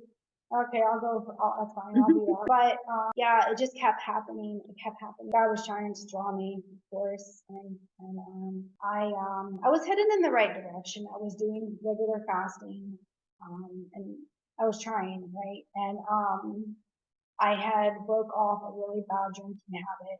I call it a habit. It was an addiction. It was such an addiction. It was that's what I leaned on. And I was filled with that instead of the Holy Spirit. I was filled with that. And every day, I would make drinks and all that. And I'd add even more. I just keep on adding to it. Yeah. And I could just sit there and just go into a blaze. And every day I'd go there. Yeah. Wow. It was a very long addiction. I should have mentioned that earlier. So with God's help, I was able to actually, like I said, he's been so gracious to me. He actually helped me kick that. Like I said, it's just been step by step by step, and it's just been so patient, just waiting for me. So what was the one? Oh, In the deliverance that yeah, there was a word given years ago, back in the section where I was talking about my Christianity came into question. There was a word that I was stuck in the back of my head that God had given my husband for me, and he said that I was going to have a reborn experience. And so she's going to have that experience, and she needs to make an appointment with me. Come expecting, like go expecting, and I will meet her behind the hinged door. In the world does that mean, right? Like, what do I do there? I've never heard that. Yeah, I was gonna meet me behind the hinged door, and I'm like, okay. I was like, well, how do I do that? How do I do that? So that always stuck with me in the back of my mind. I was like, okay, so he's telling me that I need to be born. So anyhow, I came to terms that I was a complacent, lukewarm Christian at best, I guess. Yeah. So, years later, like I said, baby steps, whatever. years later, called us out onto the water. He told my husband to the business. He said, "You're married to the business." And he was calling us out onto the water, and he wanted us to just leave everything behind and go to a different country. He told us what country. And I was like, not having that. I fought that. I loved my life, and I was, like I was telling you before, I had a lot of things going on that I needed to be delivered from, and one of them was called lust of the eyes, which is material. And I had a wardrobe like you've never seen. Yeah, I had a ton of clothes and things, and my house was beautiful, and I had all this stuff. Wow. And just leave everything. And my job, I loved my job, and I was cush and comfortable there, and it had been established for decades, and I just was like, I'm not doing this. And I fought it, but God was gracious again, and he let me sit on it for a whole year. He let me sit on that for a whole year, and then I came into a point of agreement. So he waited for my own instead of like, no, you're leaving now. He let me come on my own, and I was like, okay, let's do this. And so that was interesting. Yes. I just gave most everything away, and I sent all my clothes to a mission in Haiti and gave my car away to a really good pastor that I know. He wasn't a pastor of a church I went to, but church always had a way of finding itself. Like church always came to me. Wherever I worked, church always found me somehow. People were coming to my hunting me down. Like I told you, it was the craziest thing. And so I fixed a lot of his computers and stuff like that, and he became a really good, anyway, yeah, so I don't want to go down a different direction, but I gave all the What year clothes. was that? So I gave him all of that, what do you mean, what year was that? When I gave him everything? Okay, yeah, it was November of this past year. That's when you. It was like October, well, technically, I guess it was October because in the beginning of November, we this country sold the house. The house sold in 1 week. And Wow. as God said, he was going to make it a fast sale. And so anyway, I gave him my car and I gave him the clothes, and we handed the business off to somebody. We took some time there trying to find the right person, and God named the person. He named that person who was going to take over the business. He gave you the name? Named the person we knew for years, but he named that person and his family. So it's still a family-run business. I won't go into all that, but it's still a family-run business. Yeah, it's in good hands. So anyhow, here we are. And he's like, just go and just lean on me, lean on me, and I will guide you step by step. And so we are at a place renting. We don't know where we're going next. It's walking out on the water. And I will interject something that hopefully my husband does not mind. But I wanted to, before we moved, when we were in the process, I was getting the shop cleaned up and ready, and for the takeover or whatever. And I was cleaning the house and getting rid of the stuff. And it was very overwhelming at that stage. And my husband had an accident, and like to be out of commission for at least 6 to 8 weeks, like really bad. At least, you know what I mean? So he was like, what am I going to do? Because Sonny can't do everything, all this on her own. And he was praying about it, and I was praying about it. And God told him, he's like, well, if I called you out onto the water, will I not empower you? And so he told him, get up and walk. And keep in mind, he had been wheeling himself around the house on one of those office chairs on wheels. He had been wheeling himself around the house because he was in excruciating pain. He couldn't walk, right? God told him, I called you out onto the water, and if I called you, will I not enable you? Get up and walk. He got up and walked. I have the pictures of before the prayer and like during, I have the side by side pictures of his foot, huge, and the swelling went right down right there. The swelling of his foot went down during the prayer and all that, and he was walking just fine, and he was running to client sites, all that crazy. Yeah, I'm glad you're sharing that, because it just shows that when God has destined you to go somewhere, the enemy is gonna always try to bring a delay. Yeah, well, and that's I can relate. Mm-hmm. Yeah, no, that wasn't going to happen. So that was crazy. I mean, that's not the first miracle that I've seen. I see a lot of miracles. That's powerful. It's pretty amazing. I see a lot of miracles with him. It's really amazing. So I was like, okay, we're doing this. And so here we are. Fast forward to April of this year. I took since like November, March, right? I just did full recoup mode because I had been working, oh my goodness, I don't know, maybe helping him with the business for at least 17 years of the several decades that he's had the food. But anyway, I was working like a dog and I recouped, and here I am, like, okay, he called us out on the water, and I'm not even like, I don't even have a relationship with God, and he called us out into the water. I better get with it, right? Like, and I just felt, for a while, I felt so convicted before we even moved here. I just had this burden, this conviction that I need to get my life. I need to fully give my life to God.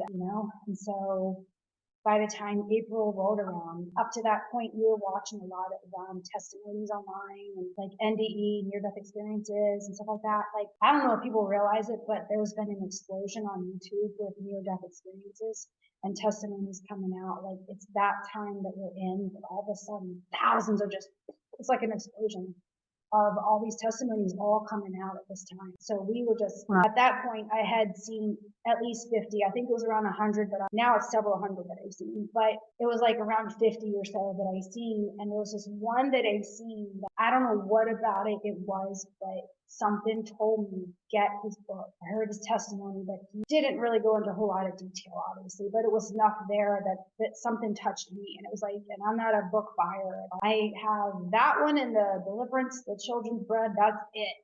You know what I mean? Well, the online books, but anyway, I don't buy books. I don't read books, just not since the farm or whatever. So anyhow, it was absolutely life changing. That book is absolutely inspired. And his experience, it really, it cut the shell, it broke the shell right open. And I was like, all in, I'm yours, I'm all in. And so I read that book, and it was like 5 to 7 days later that I set the alarm, and I would be like, okay, I got to get up early enough, you know what I mean, before he gets up so I can have quiet time. And I would set the alarm for like 5 hours before he would get up. That way, worst case scenario, if he wakes up early, I still have a good 2 or 3 hours that I could do the word. And I was averaging on a lot of days 3 to 4 hours a day of Bible, studying the Bible, doing praise, learning how to do praise, because I didn't like really do praise, and just really pressing in, trying to know him and his word. And that totally changed that testimony.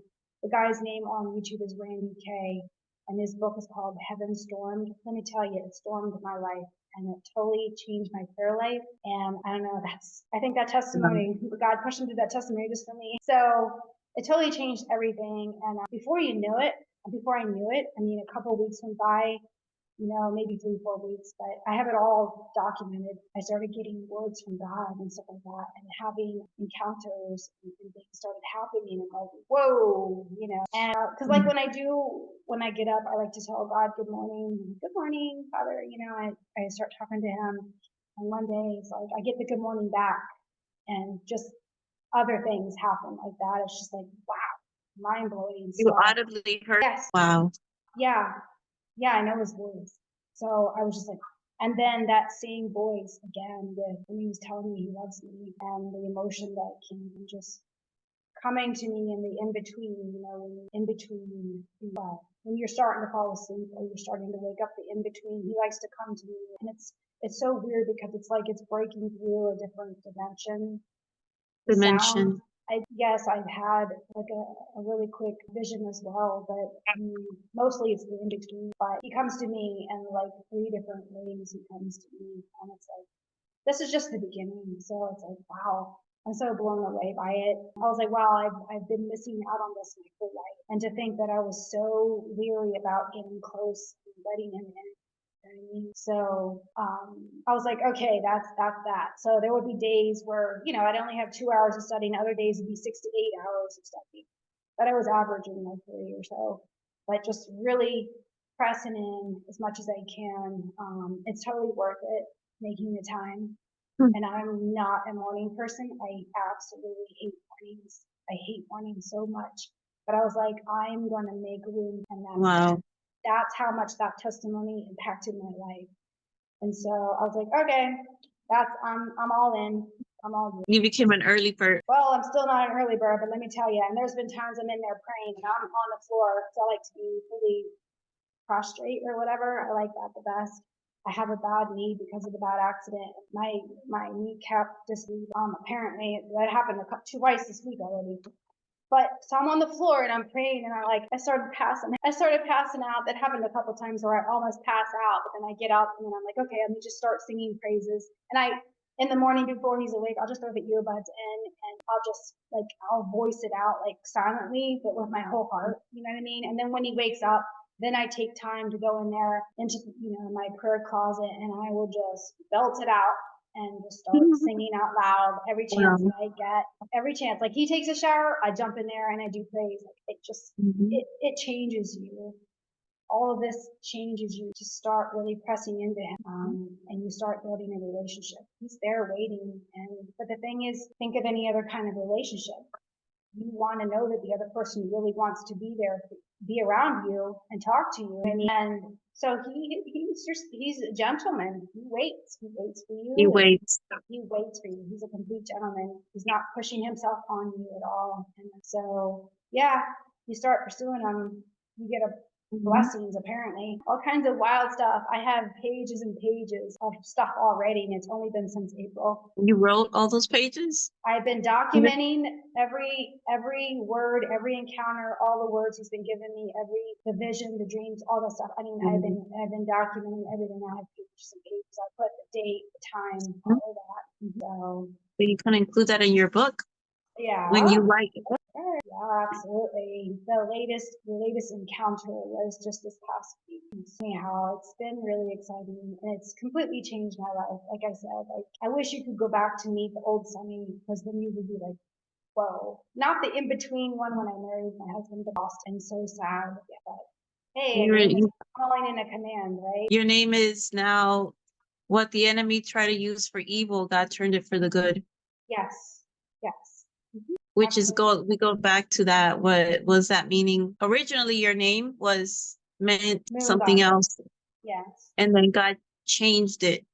Yeah, he literally yes. Or it works through him to change it or whatever. Like he works things together for good. However it came. Yeah. And then what happened after the very last part of what you wrote on your testimony is that you read another book that has to do with deliverance, or you started. Right. I still had stuff to deal with, obviously, and I was not trying to waste any time because, like I said, I was I'm all yours. I love it. Like I was just like, I don't know. So I was just like, okay, what do I need to do? I was like, okay, I've been through so much stuff, and yeah, I did a self deliverance. I did one, well, I did the book first, and then I did one on YouTube with this couple that's what they do. They have a legit ministry. They do deliverances. I did an online one as well, one day live, and I was like, woohoo, I'm signed up for that. But I first did the book, and I took a full day, locked myself out pretty much, and I was in there the entire day. And I had I wrote down, I went through the whole book obviously first, but I wrote down all these different traumas, all these different things, all the people I needed to really forgive. And then I wrote down all the people that I could think of, obviously. There's probably many there's many that I haven't, but I wrote down every instance that I could remember of the times that I've hurt other people. So I'm forgiving those people for hurting me and then praying for the people and forgiving myself, I guess you could say, and just admitting and confessing to him, cleanse me from this. These are all the people that I went back 30 years, you know what I mean? Back to it's been 30 years since I've been late, somewhere around there. I'm 51 this year. So I went back a long time and I was all these people that and then I realized when I'm looking at the list, I'm like, wow, like my list is actually longer than what these people did to me. You know what I mean? And it makes you look at yourself and like, wow, I'm a sinner and I need help. You know what I mean? And so I started realizing like, wow, like I'm just as bad as everything else, in my own ways. The people, just anything I could think of. It didn't matter what it was. I was like, even if it's small, I'm like, okay, let me just get it out, confess it, repent, pray for forgiveness, and and even pray like for a blessing for those people and hope that they found it. So yeah, there was a whole lot of that. It took a whole day, but there was some strongholds that really, really needed to be broken off, because during my youth, obviously, the lust of the flesh, when all of that happened, it gets transferred over. It is transferred. Yeah. So I had the lust of the flesh to deal with, and boy, I can tell you, I mean, I'm talking like incubus. And Mhm. so I had that to deal with. I had a lot of anger and rage still. I know it's hard to imagine, but I had anger and I had, oh man, word cursing. I could, like back when I was cursing out, I was just filthy. And like I said, but You struggled with that up to with. I remember telling you about it back in 2020. I was like, I'm afraid to go to church because I'm afraid something's going to fly out of my. Yeah, no, because it was such a habit. And I didn't realize, and I learned later on with all these different testimonies and things like that, I realized that depending on the words you, because obviously there's life and death, all that, but Yeah. there's all these, demonic spirits, they have a name, like the F one, that's actually a spirit. You're invoking him when you say that word. You're invoking him and inviting him into your life. And I did not realize that. But anyhow, so yeah, I was like, no, I'm not dealing with that. So anyhow, I was like just in my bathroom, like locking myself in again. And like, I need help with this stuff. And I'm desperately crying, like I'm for real. I need to be delivered from all this stuff. And I made the motion of like literally putting something on the floor in front of me, like with my hands, like I'm putting this on the altar. I'm putting this on the altar. I can't, I've tried to quit. I can't quit. You know what I mean? Like masturbation, things like that. Like I can't quit. I need help with word cursing. I need help with anger. It's just, I don't want to be separated from you. I told him, I was like, I can't deal with being separated from you. I need you in my life. And boom, that from that moment on, that day on, boom, that was it. Never again. That was it. He broke that. I couldn't tell you how many times, but yeah, he broke it all off. So it's real. He does break it off. Truly want it. When you're ready, he's there waiting. Mhm. Break it off. What did you feel when you were doing that action? Well, like I said, I was literally crying, just begging him to take it from me. I was like, I'm over it. I don't want to be separated from you. I need to, Mm-hmm. I mean, yeah, I felt relief, of course. I felt relief after that. And I was like, I have full confidence. I'm standing on your promises, God. You know, I'm standing on your promises, and you are the rock of my salvation. And I'm just going on and on. Mm-hmm. But I just, that was that. And I got up and I'm like, okay, that's dealt with, and sure enough, no more And incubus, no more nonsense. that reminds me of a scripture that says, when you humble yourself under the hand of God, Mm-hmm. resist the devil and he will flee. Yeah. That's what the word says. And that's what exactly happened to you. The devil fled from you. Yeah. You were struggling for such a long time, but you humbled yourself. Yeah. And that's what, and the word is never, it never will turn away. Like, it'll do what it says it will do. So when you humble yourself, resist the devil and he will flee. That's what he did. Yeah. Yeah. I mean, let me tell you, I did want to kind of go back and talk about the time in the word and really Mhm. getting into everything. Once you get into that word and you're serious, just expect some pushback.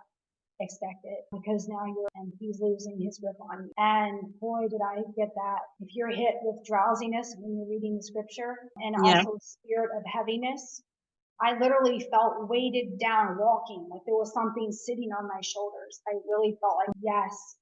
And I told my husband, I was like, there were some points where I had to tell him, I was like, could you pray for me? Because there's something not right. I'm either going crazy or, there's something not right, because I'm trying to read and my eyes, it was like they were, I don't want to say they were vibrating, but they were almost vibrating and pressing shut. Something was pressing my eyes shut. Wow. There was drowsiness, and then the feeling of my eyes just, I don't know how to explain it. It's Yeah. not like you get tired at the end of the day. Not like that at all. And a heaviness, I would walk and every step I was heavy. I was like, something wrong here. I was like, could you just pray for me? And of course, like I said, he's had a very long established relationship with God. And whenever I want to know something right away, I mean, all this time up until now, like I will pray about it, and then I will ask my husband to pray about it, and then God tells me. But Beautiful. yeah, it was confirmed that it was a really heavy bad. It was bad. So anyway, Spiritual warfare. yes, yes, yes. So I was like, okay, this is what we're dealing with. All right, that's fine. So I would just stop everything and I would start praying and I would just like, all right, that's fine. Bust out some music. I start singing, and singing praises to God. And boy, they hate that. They hate that. Worship is a weapon. Yes, yes. And so, oh yes, and also making sure not to forget when you wake up, pray out, Ephesians 6 verses 13 through 17, pray it out, the armor of God. Pray, like read it out, pray it out, Father Yes. God, in Jesus' precious name, according to such and such verses, whatever. Mhm. Put your full armor of God on me. Thank you for your shield of faith, whatever, pray Mhm. it out and make sure you do that. I know it sounds whatever, but no, it's there for a reason. His word is powerful. And also Mhm. Psalms 91 every day. So when I wake up, Psalms 91, the Ephesians 6, I read those no matter what. Those are And my two favorite. every morning, every night. And listen here, let me tell you something. Even before I go to Mhm. sleep, I'm sure my husband laughs at me because I put the armor on even before I go. I put the armor on before I go to sleep because I don't want to get attacked in my sleep. Because let me tell you, I've been attacked in my It's sleep, real. and it's not pretty.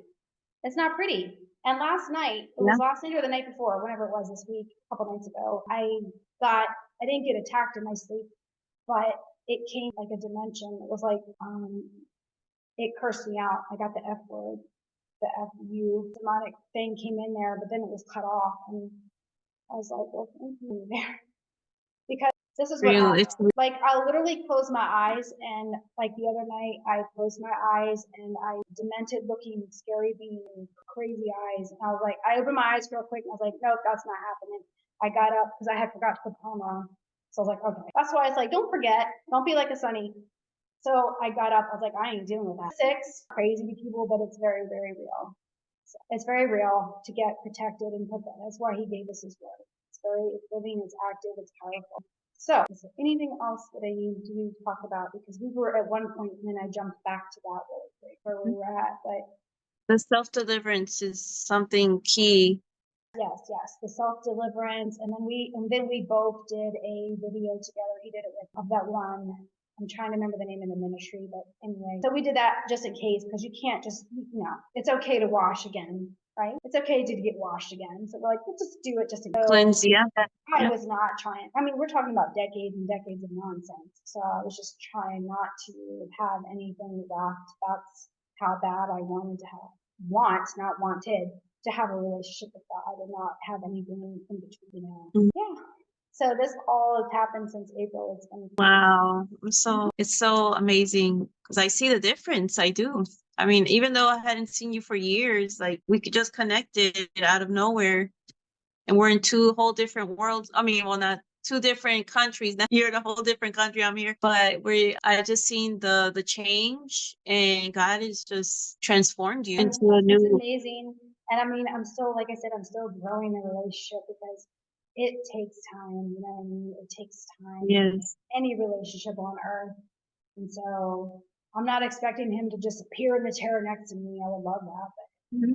it's going to take time, but wow, this is Mhm. amazing. I never thought that he'd be communicating with me. There was the very first thing that happened going back in the beginning after a couple of weeks. I woke up and I'm lying in bed and I'm like, I'm listening because I'm hearing a man's voice in my talking within myself, within my head. I'm listening to him. I'm trying to think I'm like, what is he saying? Okay, never mind the fact there's something going on there, but I'm just like, what is he saying? And I'm just like, and he was speaking like, it was like he was speaking scripture and praying over me or something. And it was like a mid-tone range voice, not like a deep voice, but a mid-tone range. But it wasn't super, super loud. But I could hear him talking and praying. I'm like, what in the world is this? So I think, okay, stuff's starting to happen. And I'm listening. I'm literally lying in bed. I'm like awake listening. I'm like, that's so weird. So all of a sudden I'm like, what is this? And as I'm trying to focus on so that was one of the first things that happened. Something about a covenant. Okay, I wrote down. I was like, this is so wild. Yeah. And so every morning I would start waking. I would wait every morning when I wake up, and as soon as I sit up in my bed to go meet him at our appointment, right? All of a sudden, like music started starts playing in my head, and it's not normal for me. So like Christian songs, like they would just start. This was before I was really doing praise or anything. It just from the very beginning, it just start playing music in my head. I'm like, okay, I'll go sing that for you if you want me to sing. But anyway, it's been a process of trying to figure things out. But there's all kinds of things that he does that's just I have to tell you, he's so attentive, and we're all individual, and he knows every hair on our head, and he knows all the little details. He knows the desires of our heart and what we really, really want, even if he does that for us. And he's such a gentleman and so attentive, and he loves so much. And so I can never go back.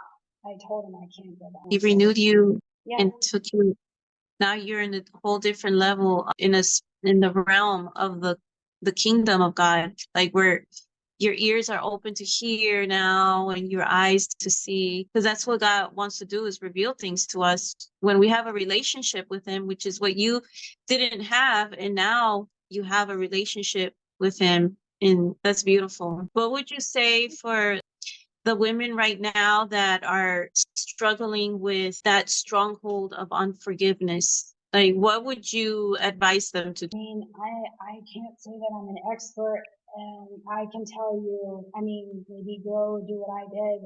Just, it's okay to get frustrated. It's okay to get angry and go to him and just say, I need you. I need your help. I'm desperate here. And when I cried out to him, I didn't apologize for anything. I'm a sinner, this, that, and the other. I didn't even do any of that. I was just like, I had enough of such and such. I had enough.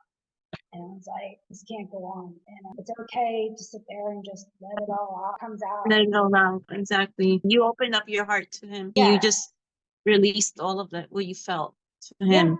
Yeah.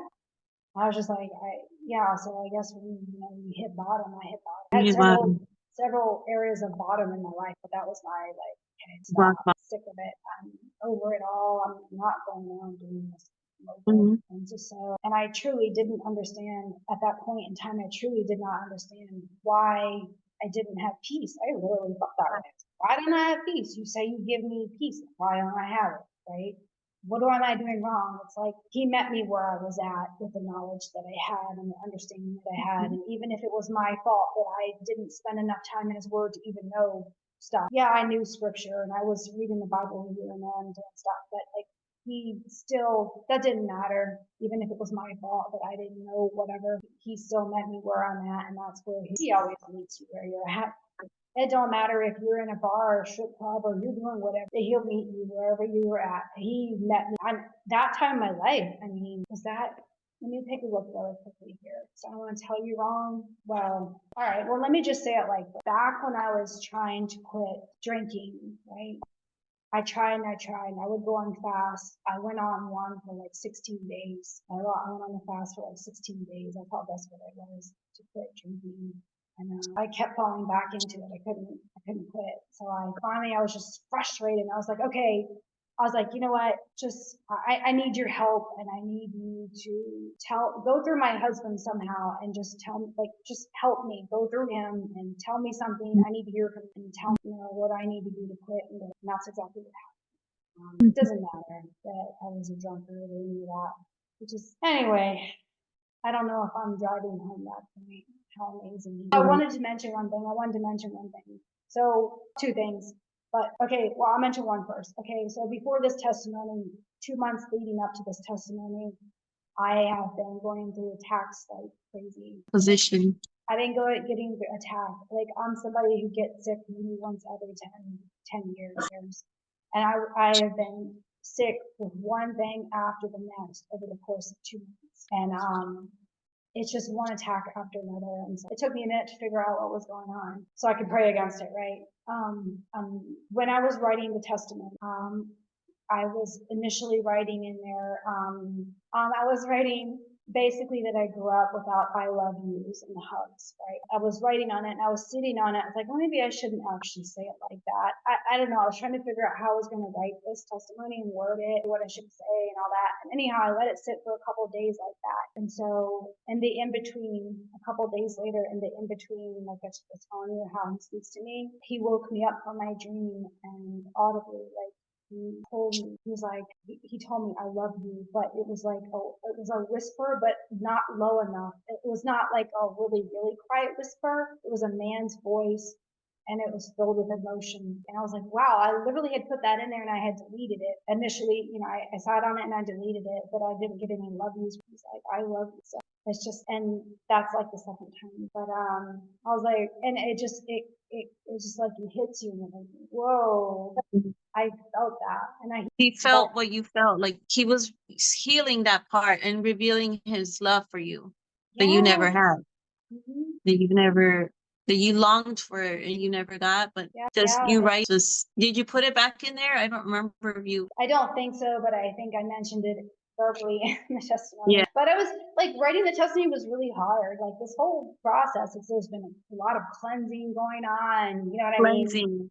Lots of just the relationship, but I feel like it's been accelerated. It's been very Yes. accelerated. And really, you can have as much or as little. I hate to say it like that, but he's there and you can have as much of him as you want or as little.